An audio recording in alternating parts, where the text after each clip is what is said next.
नमः परमकल्याणं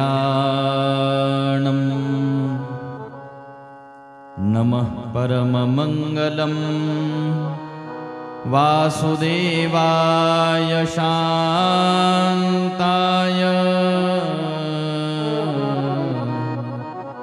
यदूनां पतये नमः।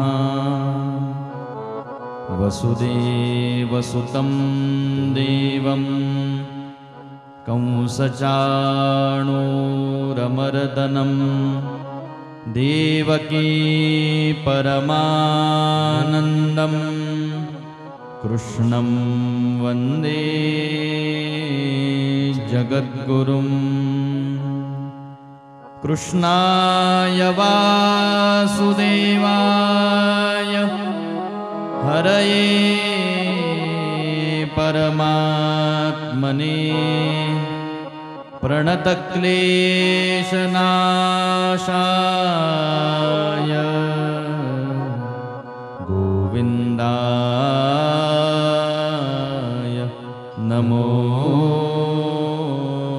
नमः। विश्वसर्गविसर्गादि नवलक्षणलक्षितं श्रीकृष्णाख्यं परन्धामं जगद्धाम नमामि तत्। प्रह्लादनारदपराशरपुण्डरीक व्यासाम्बरीश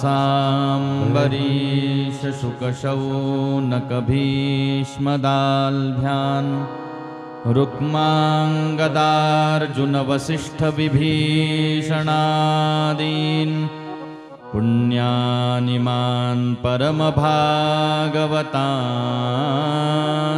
नमामि। यं प्रव्रजन्तमनुपेतमपेतकृत्यं द्वैपायनो विरहकातर आजुहाव पुत्रेति तन्मयतया तरवोऽभिनेदो त्वं सर्वभूतहृदयं मुनिमानतोऽस्मि। गोपालकृष्ण भगवान की जय। श्री शुकदेव भगवान की जय।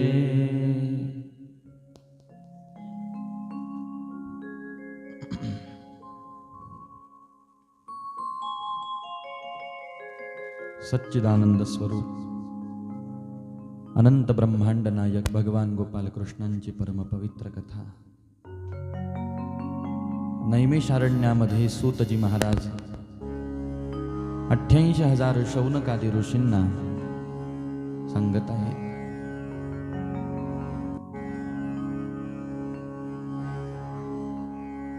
हीच परमपवित्र कथा शुकदेवजी महाराज राजा परीक्षितींना वर्णन करून सांगणार आहेत। तुमच्या माझ्या परमभाग्याने या हरिकथा श्रवणाचा लाभ तुम्हाला मला सुद्धा या ठिकाणी मिळतो आहे।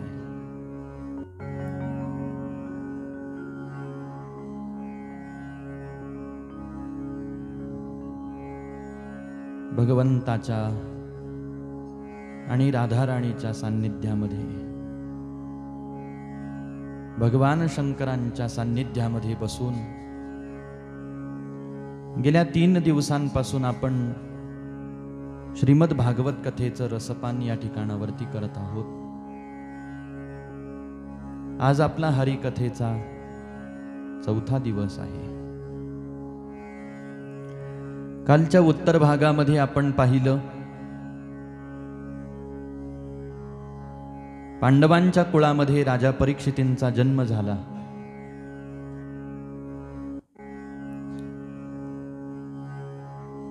परंतु राजा परीक्षितींवरती कलियुगाचा प्रभाव झाल्याचा परिणाम असा झाला,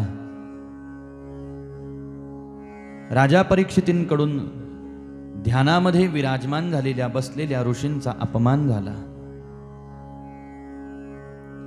ऋषीपुत्राकडून राजा परीक्षितींना शाप मिळाला.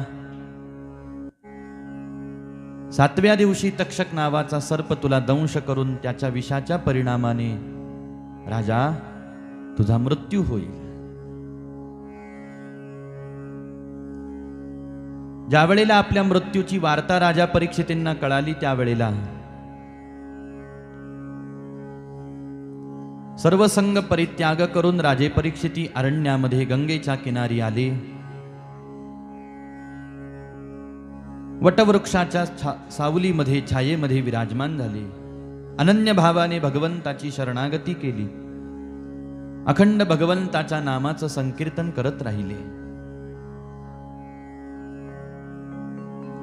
राजा परीक्षितींच्या मनामध्ये असलेली उद्धाराची तळमळ भगवंताच्या लक्षात आली. भगवंतांनी शुकदेवजी महाराजांना प्रेरणा केली. शुकदेवजी महाराज राजा परीक्षितींच्या समोर येऊन काल अस्तमानाच्या समयाला विराजमान झालेले आपण पाहिलं. परमानंद झाला राजा परीक्षितींना शुकदेवांना पाहून. हात जोडून राजे परीक्षिती शुकदेवांसमोर विराजमान झालेले आहेत. 7व्या दिवशी माझा मृत्यू होणार आहे, माझा उद्धार कसा होईल? मनुष्याने असं काही करावं की मृत्यूच्या वेळेला त्याचं परमकल्याण झालं पाहिजे किंवा मृत्यूच्या अगोदर त्याचं परमकल्याण झालं पाहिजे.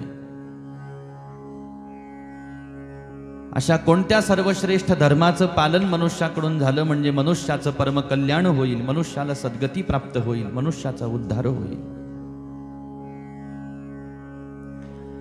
विवेकी असणारे राजे परीक्षिती हाच प्रश्न आपल्या मनामध्ये घेऊन वनामध्ये आले होते. राजा परीक्षितींच्या मनामध्ये असलेला उद्धाराच्या संबंधातला प्रश्न शुकदेवजी महाराजांनी श्रवण केला, लक्षात आला. आणि राजा परीक्षितींनी विचारलेल्या प्रश्नाचं कौतुकही शुकदेवजी महाराजांनी काल केलं. राजा, फार चांगला प्रश्न विचारलेला आहेस तू, अत्यंत उत्तम अशा प्रकारचा प्रश्न विचारलेला आहेस. तू जो प्रश्न मला विचारलास हा तुझ्या जितक्या परमकल्याणाचा आहे तितकाच लोकहिताचा, लोककल्याणाचा सुद्धा हा महत्वाचा प्रश्न आहे. वरीयाने शते प्रश्न कृतो लोकहितं नृपः आत्मवित्सम्मतः पुंसां श्रोतव्यादिषु यः परः. महात्म्यांना अशा प्रकारचे प्रश्न ऐकून परमानंद होत असतो. उद्धाराच्या संबंधातला, परमकल्याणाच्या संबंधातला हा प्रश्न आहे की ज्या जीवाचा मृत्यू जवळ आला त्याने काय करायला पाहिजे. शुकदेवजी महाराज राजा परीक्षितींना उत्तर देतात, राजन, जन्माला आलेल्या मनुष्याला करण्यासाठी हजारो गोष्टी या मृत्यूलोकामध्ये आहेत. हजारो गोष्टी माणसं करू शकतात, करण्याचा विचार केला तर काही कमतरता नाही. या जगामध्ये करायला पुष्कळ गोष्टी आहेत, पण माणसाने करावं काय हे माणसाला कळत नाही. त्याला उत्तम अशा प्रकारचं जीवन प्राप्त झालेलं आहे, भरपूर असा वेळही मनुष्याला मिळालेला आहे, परंतु मिळालेला वेळ, मिळालेला दिवस, मिळालेली रात्र संसार प्रपंच कर्म करण्यामध्ये जीव खर्च करत आहेत, माणसं खर्च करत आहेत. माणसाचा संपूर्ण दिवस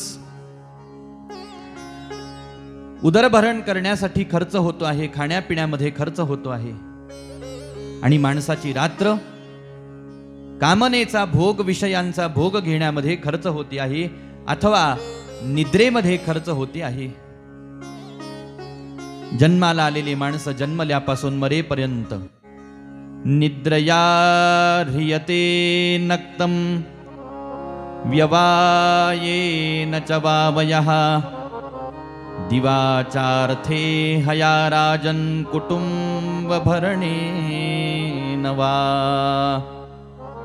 आणि अशा पद्धतीनं आपला वेळ संसार प्रपंच कर्मामध्ये माणसांकडून खर्च होताना दिसतो आहे.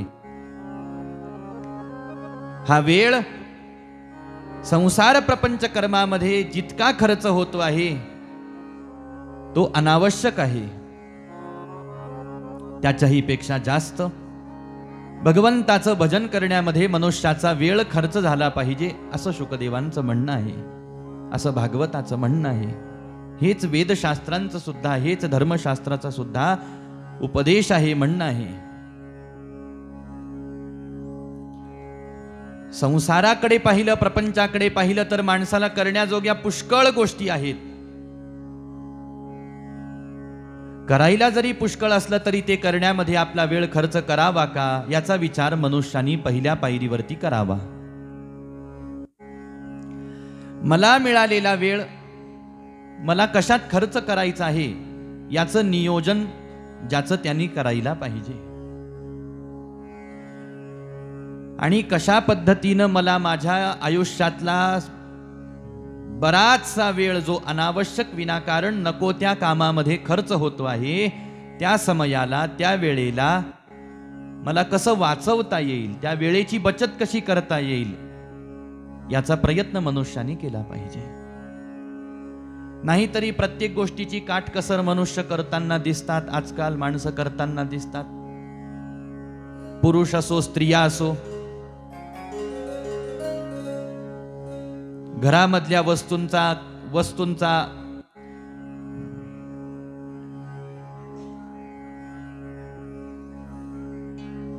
वस्तूंची असो, पदार्थांची असो, धनाची असो, धान्याची असो, कपड्या लत्त्याची असो, अलंकार दागदागिन्यांची असो, काटकसर करताना आपल्याला दिसत असतात. कितीही पैसा एखाद्या जवळ असला तरी सुद्धा मनुष्य जपून, जरा सावरून, हात आवरून पैसा खर्च करताना दिसतो. बचत करण्याचा प्रयत्न करतात. नवे नवे आता त्याच्यासाठी बचत गटही निघालेले आहेत.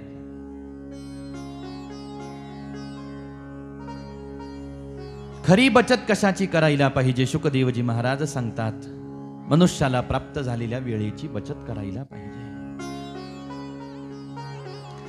आणि ज्या गोष्टीकडे विचारपूर्वक माणसाने लक्ष दिलं पाहिजे, माणसाचं त्या वेळेकडे अत्यंत दुर्लक्ष होताना दिसतं.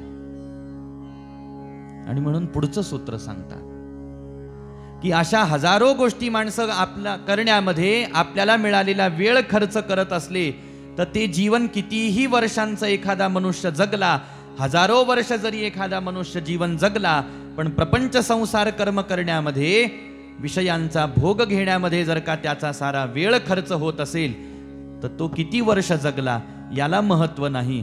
त्याच्यापेक्षा मनुष्य थोडासा जीवन जगला तरी चालतो, पण त्या जीवनामध्ये त्याच्याकडून धर्म पालन झालं पाहिजे. जगत असलेल्या जीवनामधून त्याच्याकडनं सेवा घडली पाहिजे. भगवंताची उत्कृष्ट अशा प्रकारची भक्ती घडली पाहिजे. महापुरुषांचा संग मनुष्याने केला पाहिजे आणि सत्कर्मामध्ये, सत्कार्यामध्ये आपलं जीवन व्यतीत केलं पाहिजे, खर्च केलं पाहिजे. पूर्व कालामध्ये असेच खटवांग नावाचे एक राजे होऊन गेले. ज्या वेळेला त्या खटवांग नावाच्या राजाने देवतांना युद्धामध्ये सहकार्य केलं,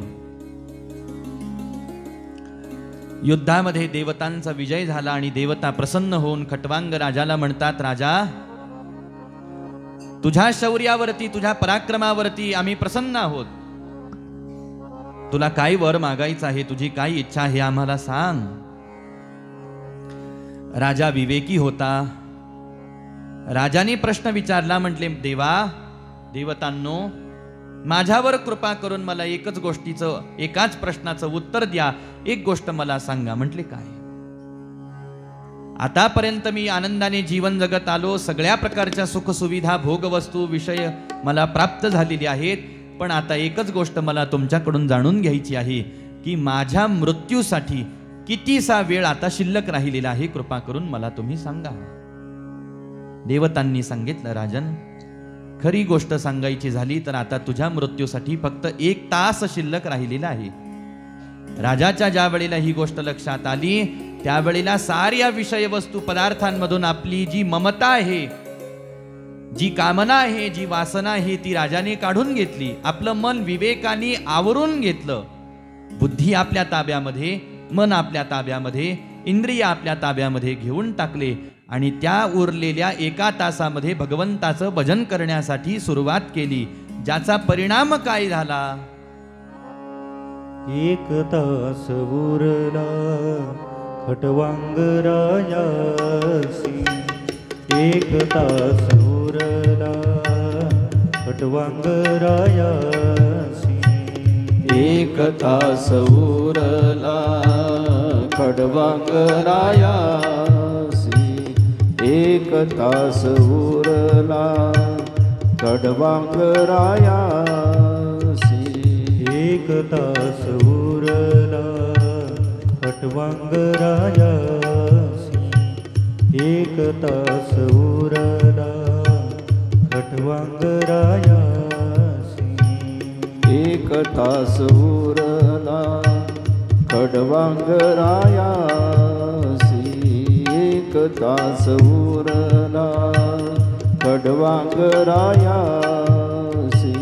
भाग्यदशा कैसी प्राप्त झाली, भाग्यदशा कैसी प्राप्त झाली, प्राप्त झाली. हरिमुखी गाता हरपली चिंता, हरिमुखी गाता हरपली चिंता, हरिमुखी गाता हरपली चिंता.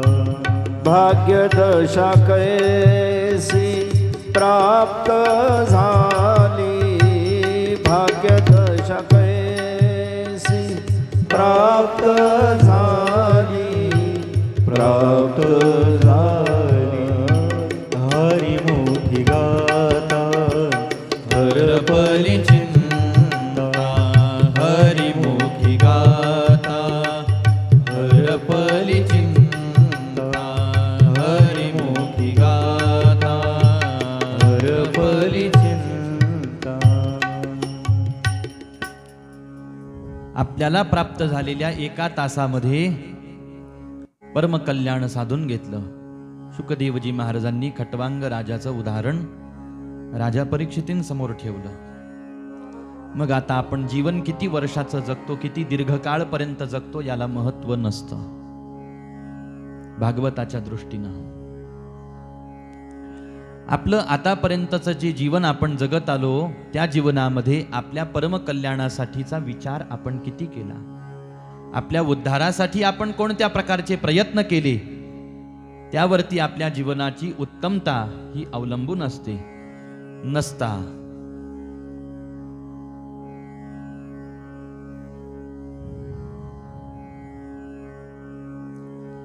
जन्माला येऊनही काही कल्याण साधलं नाही असा त्याचा अर्थ होतो. गोपाल कृष्ण भगवान की जय. म्हटले मग आता तुम्ही मला सांगा, माणसांनी काय करायला पाहिजे? जेवढा वेळ माणसांना मिळालेला आहे तेवढ्या वेळेमध्ये माणसांनी काय करायला पाहिजे मला सांगा.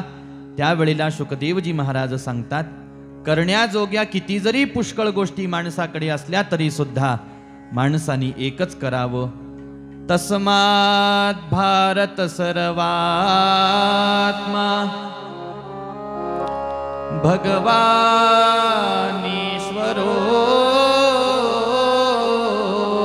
हरिः श्रोतव्यः कीर्तितव्यश्च स्मर्तव्यश्चेच्छता भयम्. ज्याला मृत्यूच्या अगोदर आपलं परमकल्याण साधून घ्यायचं आहे त्यांनी 3 गोष्टींचा सहारा घेतला पाहिजे, 3 गोष्टींचा आश्रय घेतला पाहिजे. आणि त्या 3 गोष्टी कोणत्या आहेत? पहिली गोष्ट श्रोतव्यः, श्रवण भक्ती केली पाहिजे, ऐकलं पाहिजे. काय ऐकलं पाहिजे? उत्तर आहे भगवंताची परमपवित्र कथा श्रवण केली पाहिजे.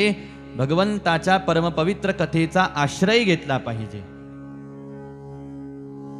दुसऱ्या क्रमांकाची गोष्ट सांगितली, कीर्तितव्यः, कीर्तन केलं पाहिजे. कशाचं कीर्तन केलं पाहिजे? कोणतं कीर्तन केलं पाहिजे? त्यावेळेला सांगितलं, कीर्तनामध्ये भगवंताच्या नामाचं संकीर्तन हे उत्तम आहे, जे साऱ्या जीवांना करता येणं शक्य आहे. म्हणून आपली बुद्धी, आपलं मन, आपली इंद्रिय, ज्यांची रात्रंदिवस विषयांकडे धाव चाललेली आहे, त्यांना आवरलं पाहिजे आणि अखंड आपल्या वाणीनं भगवंताच्या नामाचं संकीर्तन करण्याचा प्रयत्न करायला पाहिजे. आणि तिसरी गोष्ट सांगितलेली आहे, स्मरतव्यः, स्मरण केलं पाहिजे. स्मरण कशाचं केलं जात असतं? स्मरण भगवंताच्या नामाचं केलं जात असतं. स्मरण भगवंताच्या रूपाचं, स्वरूपाचं केलं जात असतं. स्मरण भगवंताच्या लीला चरित्राचं केलं जात असतं. यापैकी आपल्याला जे स्मरण आपल्याला होईल तसं स्मरण करत राहायचं. पण दिवसभरामधून रोज आपला काळ जो आहे, रोज आपला वेळ जो आहे, तो या 3 गोष्टीमध्ये माणसाला खर्च करता आला पाहिजे. तर आपण वेळेचा सदुपयोग करत आहोत असा त्याचा अर्थ होतो. श्रोतव्य कीर्तितव्यश्च स्मर्तव्यश्चेच्छता भयम. आणि आता पुढचं सूत्र शुकदेवजी महाराज सांगतात, या 3 गोष्टी का करायच्या आहे? या 3 गोष्टी करण्याच्या पाठीमागचं एकच उद्देश आहे. 3च गोष्टी काय?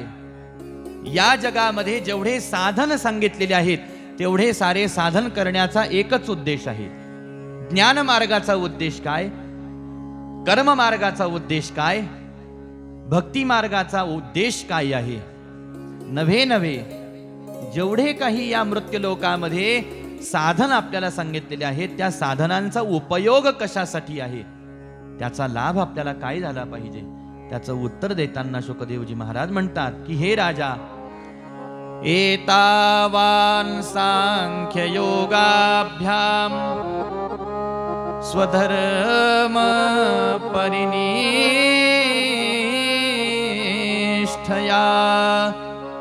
जन्मलाभः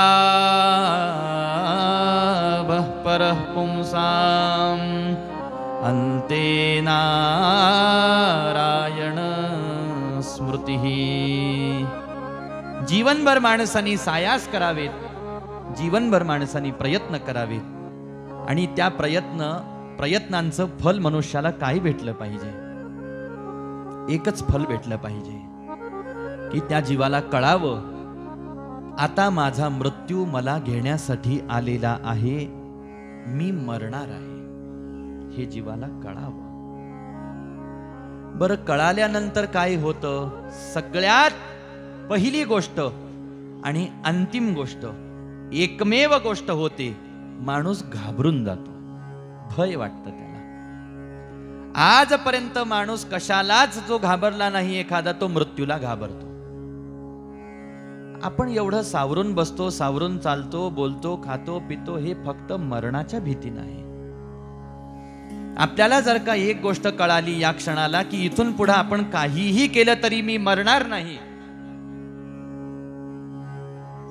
तर माणसांचं भयच निघून जाईल, भीती निघून जाईल. एकमेव मृत्यूचं भय आहे महाराज, आणि असायलाच पाहिजे. नसलं एखाद्याला मृत्यूचं भय तर त्यांनी मृत्यूचं भय बाळगायला पाहिजे. कशासाठी बाळगायला पाहिजे? या मृत्यूच्या भयातून मी सुटलो पाहिजे, याच्यासाठी अगोदर भय बाळगलं पाहिजे. कोणी म्हणेल आता हे जरासं अडचणीचं झालं आम्हाला, भीती सोडायलाही सांगत आहात आणि भीती बाळगायलाही सांगत आहात, मग आता हे नेमकं करायचं कसं असतं? मी मरणार आहे, आपण मरणार आहोत, याचं स्मरण राहण्यासाठी मृत्यूचं भय बाळगायचं असतं. भय बाळगलं की माणसाला सगळीकडे मृत्यू दिसायला लागतो मृत्यू दिसायला लागला की माणूस त्याच्यातून सुटायचा प्रयत्न करायला लागतो आणि सुटण्याचा, मृत्यूमधून सुटण्याच्या प्रयत्नालाच परमार्थाची जर का जोड आपण दिली, भगवंताच्या भक्तीची जोड आपण जर का दिली, भगवंताच्या नामाची जोड जर का आपण दिली, तर आपलं मृत्यूचं भय मृत्यूच्या वेळेपर्यंत नाहीसं होऊन जातं आणि स्मरण राहतं ते फक्त भगवंताचं. आणि त्याच्यासाठी 2 गोष्टी सांगितल्या शुकदेवजी महाराजांनी. पहिली गोष्ट त्यातली सांगितलेली आहे की मृत्यूचं भय जावं माणसाचं, याच्यासाठी माणसाने भगवंताच्या नामाचा आश्रय घ्यावा.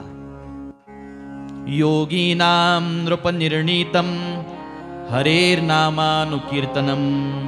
शुकदेवजी महाराज सांगतात, हे राजन, कलियुगामध्ये जन्माला आलेल्या जीवांच्या परमकल्याणाच्या उद्देशाने साऱ्या योग्यांनी, ज्ञानी मंडळींनी, योगींनी मिळून वेदादी शास्त्रांवरती विचारमंथन केलं आणि त्या विचार मंथनातून एका निर्णयापर्यंत सगळे योगी, सगळे महात्मे, सगळे सिद्ध, सगळे ज्ञानी येऊन पोहोचले की मनुष्याच्या परमकल्याणासाठी, मृत्यूच्या समयाला त्याचा उद्धार व्हावा, याच्यासाठी उत्तमाती उत्तम आणि सोप्यातलं सोपं साधन जर का कोणतं असेल तर ते साधन भगवंताचं नाम आहे. योगीनाम नृपनिर्णीतम हरेर्नामानुकीर्तनम. भगवंताचं नाम हे साधन आहे आणि अशा या भगवंताच्या नामरूपी साधनाचा जीवाला आश्रय घ्यायला सांगितला. आणि दुसरी गोष्ट सांगितली याच अध्यायाच्या क्रमामध्ये शुकदेवजी महाराजांनी ध्यानयोग राजा परीक्षितींना समजावून सांगितला. ध्यान करायला सांगितलं भगवंताच्या स्वरूपाचं. आणि मग हे ब्रह्मांडाकार होऊन जो परमात्मा या ठिकाणावरती नटलेला आहे, त्या परमात्म्याचं ध्यान कसं करावं ते वर्णन करून सांगितलं. त्या ध्यानाचा विधी सांगितला की भगवंताची मूर्ती आपल्या डोळ्यासमोर आणण्याचा भक्तांनी प्रयत्न करावा आणि मग भगवंताच्या मूर्तीच्या पायापासून भगवंताचं ध्यान करायला सुरुवात करावी. तरच ध्यान करत असतानाच्या 2 गोष्टी आहेत, 2 पद्धती आहेत. एक ध्यान केलं जात असतं ते पूर्ण मूर्तीचं ध्यान एका वेळेला करता येऊ शकतं, पण तितकं करायची आपल्याला गरज नाही. जास्त खाल्लं की अजीर्ण होतं असं वैद्य सांगतात. लक्षात आलं का? खाणं कशासाठी आहे? शरीराला सप्तधातू मिळावेत, शरीराची जी प्राणशक्ती आहे ती टिकून राहावी, कार्यशक्ती जिवंत राहावी शरीराची, याच्यासाठी अन्न. आता हे अन्न आपण जगण्यासाठी अन्न खातो का चवीसाठी अन्न खातो, आता हा स्वतंत्र वेगळा मुद्दा राहील बरं का. जर जगण्यासाठीच अन्न आपल्याला खावं वाटलं असतं तर आपण घरात जे खातो तेच गोड लागलं असतं, बाहेरच्याची चटक आपल्याला लागली नसती. आपल्याला बाहेरचं खायची चटक लागलेली आहे, याला कारण आता माणसं जगण्यासाठी कमी आणि चवीसाठी जास्त खायला लागले. दुसरं कोणाला उद्देशून मी म्हणत नाही, माझं सांगतोय. चवीसाठी माणसं खायला लागले. पण लक्षात घ्या, तर पण हे जीवन धारण करण्यासाठीचं जे अन्न आहे हे अति प्रमाणामध्ये जरी सेवन केलं तरी सुद्धा शरीराला ते घातक होतं, अजीर्ण होतं, नाना प्रकारचे रोग त्याच्यामधून उत्पन्न होतात, शरीर स्थूल होतं. आणि आधीच आता धावत्या युगाच्या काळात, धावत्या जगामध्ये आता आपल्या शरीराला कष्ट कमी झालेले आहे. आता सरकार, आता नोकरीमध्ये गेलं, ऑफिसमध्ये गेलं तरी बसूनच काम आहे आणि वगैरे वगैरे. अपवाद सोडून बरं का, नसता शारीरिक कष्टाचं कामही अजूनही बरेच मंडळी करतात, तो भाग वेगळा आहे, आपला मुद्दा तो नाही, म्हणून तिथं जास्त थांबायचं नाही.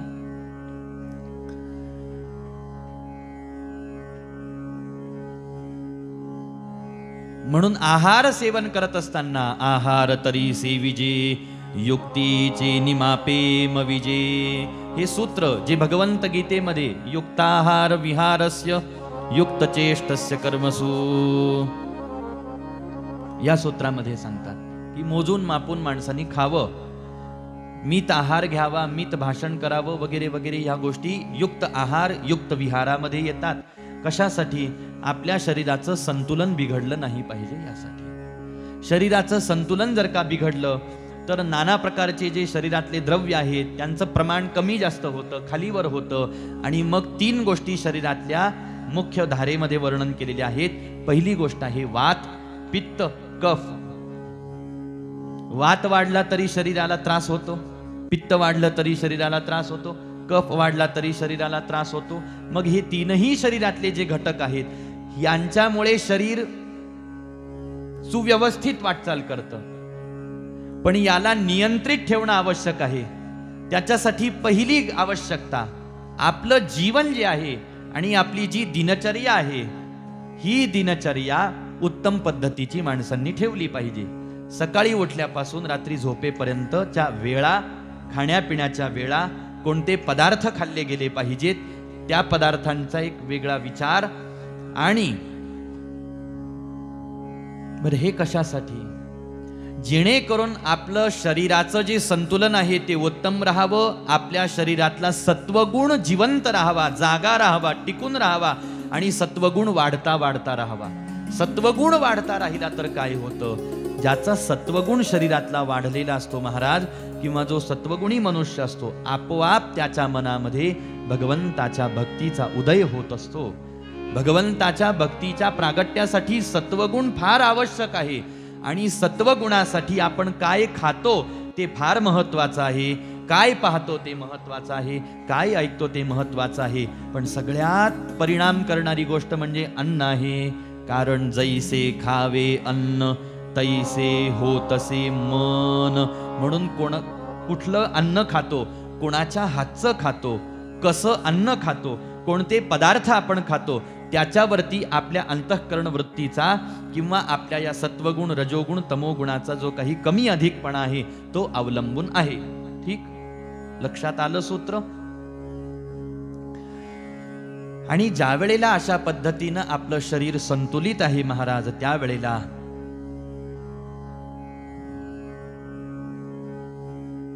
भगवंताच्या ध्यानाचा विचार करत होतो आपण. ध्यान करावं.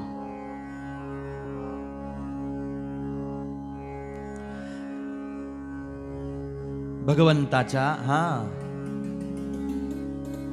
जरी अन्न सेवन, शरीर प्राण धारण करण्यासाठी खाणं आवश्यक आहे, पण अति प्रमाणामध्ये खाल्लं तर अजीर्ण होतं. इकडून जरासं आपण बाजूला गेलो, ठीक आहे. म्हणून सर्वांग, भगवंताच्या सर्वांगाचं ध्यान आपण करू शकतो आणि करायलाही पाहिजे. पण करायला गेल्यानंतर अडचण अशी होते महाराज आपल्या समोर की भगवंताचं स्वरूप हे अत्यंत विराट विशाल वर्णन केलेलं आहे. अशी भगवंताची मूर्ती डोळ्यासमोर असणं वेगळी गोष्ट, पण या ब्रह्मांडालाच भगवंताची मूर्ती मानलेली आहे. मग पाताळ काय आहे, अतल काय आहे, तलातल काय आहे, रसातल काय आहे, महातल काय आहे, वगैरे वगैरे. खालचे 7 लोक, मृत्यूलोक भगवंताचं शरीराचा कोणता भाग आहे, वृक्षलता वेली म्हणजे भगवंताच्या शरीराचे कोणते अवयव आहेत, त्याच्यानंतर वरचे जे 7 लोक आहेत, भूरलोक, भुवरलोक, महोरलोक, जनोलोक, तपोलोक, सत्यलोक, हे जे वरचे 7 लोक आहेत हे भगवंताच्या शरीराच्या कोणत्या भागामध्ये येतात, हा भगवंताच्या सगळ्या स्वरूपाचा दीर्घ विचार या ध्यानयोगामध्ये केलेला आहे. म्हणून सगळ्यात अगोदर भगवंताच्या चरणापासून ध्यान सुरू करावं. सगळ्या अंगाचं ध्यान करावंच असं काही नाही, कारण ध्यान करायला बसल्यानंतर ध्यान लागेल आणि ध्यानात मूर्ती येईल, हे काही आज बसलो लगेच ध्यानात मूर्ती आली असं होतच नसतं महाराज. त्याच्यासाठी देवाच्या रूपाबद्दल सतत सतत ऐकावं लागतं, खूप ऐकावं लागतं. त्याच्यासाठी देवाच्या रूपाबद्दल इतकं ऐकायचं असतं, सतत देवाकडे पाहायचं असतं. देवाचा फोटो दिसला पाहत बसायचं, तासन तास मूर्ती भगवंताची पाहत बसायची महाराज. जप नाही केला तरी एखाद्या वेळेला चालतं, मुखाने नाही नामगायन केलं तरी चालतं, काहीच हालचाल करायची नाही, नुसतं बसायचं. दिव्याच्या प्रकाशामध्ये पहाटेच्या ब्रह्ममुहूर्तावरती उठून दिव्याच्या प्रकाशामध्ये भगवंताची मूर्ती न्याहाळण्याचा तासन तास प्रयत्न करायचा. डोळे बंद केल्यानंतर ध्यान लागतं ती बाजू वेगळी, पण ते ध्यान लागावं याच्यासाठी अगोदर अभ्यास. देवाची मूर्ती पहावी महाराज, देवाचे चरण कसे आहेत. चरण कमल जाचे अति सुकुमार, ध्वज वज्रांकुश ब्रीदाचे तोडर. आणि अशा त्या भगवंताला ओवाळो आरती मदन गोपाळा. अतिशय सुकुमार चरण कमल त्या भगवंताचे मी पाहतो आहे, ज्या भगवंताच्या चरणावरती ध्वज चिन्ह आहे, वज्र चिन्ह आहे, अंकुशाचं चिन्ह आहे. असे भगवंताच्या चरणावरती चिन्ह सांगितलेले आहेत काही ग्रंथामध्ये. आणि मग त्या चिन्हांचं ध्यान करावं, ते चरण पहावेत. भगवंताचे नख कशी आहेत, भगवंताचे बोट कशी आहेत, पाऊल किती सुकुमार आहे. त्या चरणातून प्रकाश बाहेर पडतो आहे आणि त्याच चरणातून बाहेर पडणाऱ्या प्रकाशाने हे जगत प्रकाशित होत आहे अशी कल्पना करावी. तोच प्रकाश माझ्या हृदयावर पडतोय, माझ्या मनावर, माझ्या बुद्धीवरती पडतोय अशी कल्पना करावी महाराज, आणि चरणाचं ध्यान करावं.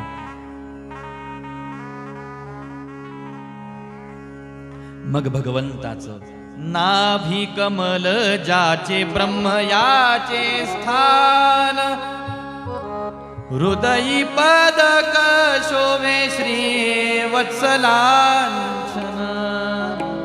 भगवंताच्या सुंदर गोलाकार अशा नाभीचं ध्यान करावं, भगवंताच्या छातीचं ध्यान करावं, ज्याच्यावरती श्रीवत्सलांचन आहे, भृगु ऋषींनी मारलेले नाथ भगवंतांनी त्याचं निशाण ठेवलेलं आहे. एका बाजूला लक्ष्मी आई साहेब विराजमान आहेत भगवंताच्या हृदयावरती. आणि मग मुख कमल पाहता सूर्याची या कोटी, वेधियले मानस हरपली दृष्टी. भगवंताच्या मुखाचं ध्यान, मुखामध्ये मग आता भगवंताचे डोळे, नाक, मुख म्हणजे ओठ, भगवंताच्या दंतपंक्ती, भगवंताचे सुंदर कान, कानामध्ये परिधान केलेली कुंडल, गळ्यामध्ये असलेली वैजयंती माळ, मस्तकावरती धारण केलेला मोर मुकुट, जडित मुकुट ज्याचा दये दीप्यमान, तेणे तेजे कोंदले अवघे त्रिभुवन. असं भगवंताच्या मुकुटाचं ध्यान, पोटऱ्यांचं ध्यान, मांड्यांचं ध्यान, कमरेचं ध्यान, नाभीचं ध्यान, उदराचं ध्यान, छातीचं ध्यान, कंठाचं ध्यान, गळ्यामध्ये असलेल्या वैजयंती माळेचं ध्यान, भगवंताच्या हनुवटीचं ध्यान, ओष्ठ प्रदेशाचं, दंतपंक्तीचं, नासिकेचं, गालांचं, कानाचं, नेत्रांचं, भुवयांचं, भगवंताचा भाल प्रदेश, भगवंताचं मस्तक, कुरळे कुरळे केस, त्याच्यावरती शोभायमान रत्नजडित मुकुट, त्याच्यामध्ये मोर पंख. किती ध्यान आहे महाराज. असं एका जनार्दनी देखियले रूप, रूप पाहता झाले तदरूप, ओवाळो आरती मदन गोपाळ, श्याम सुंदर गळा वैजयंती माळा.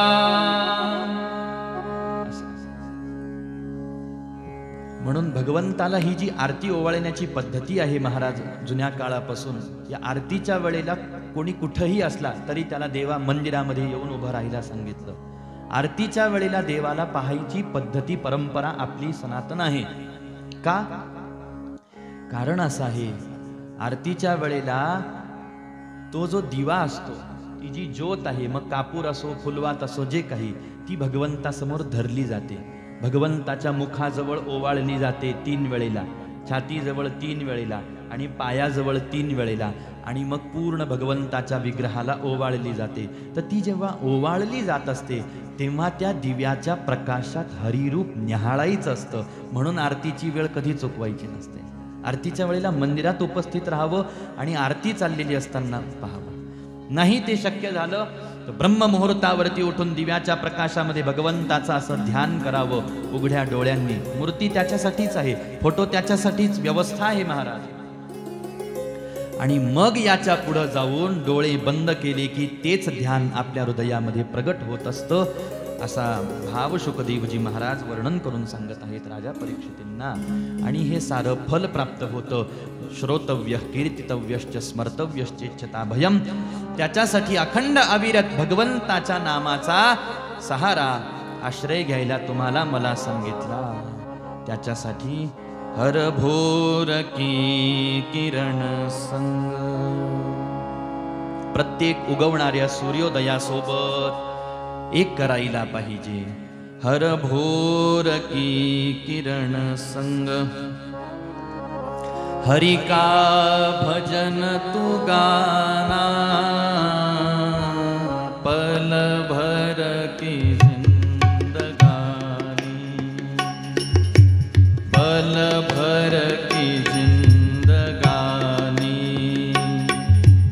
एक रोज सबको जाना,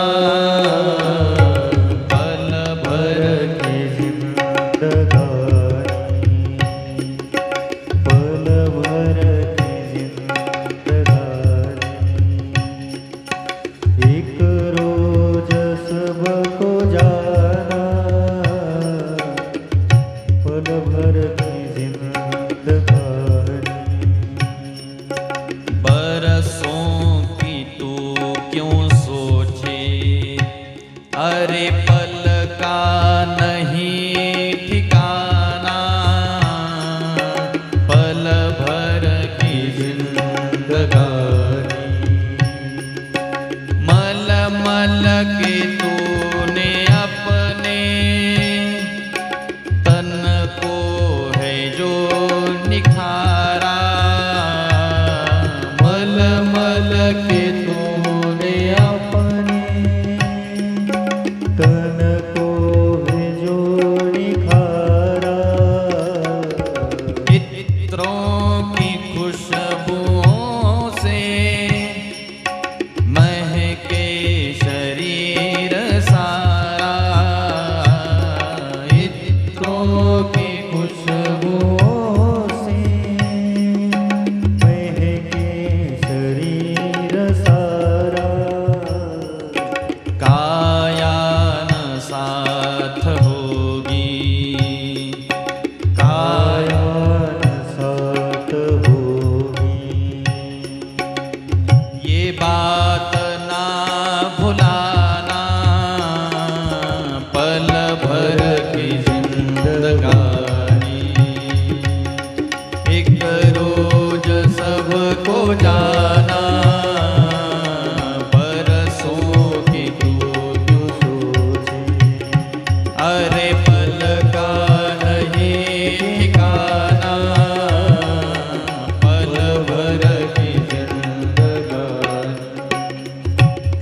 मन है हरि का दर्पण, मन में उसे बसा दे.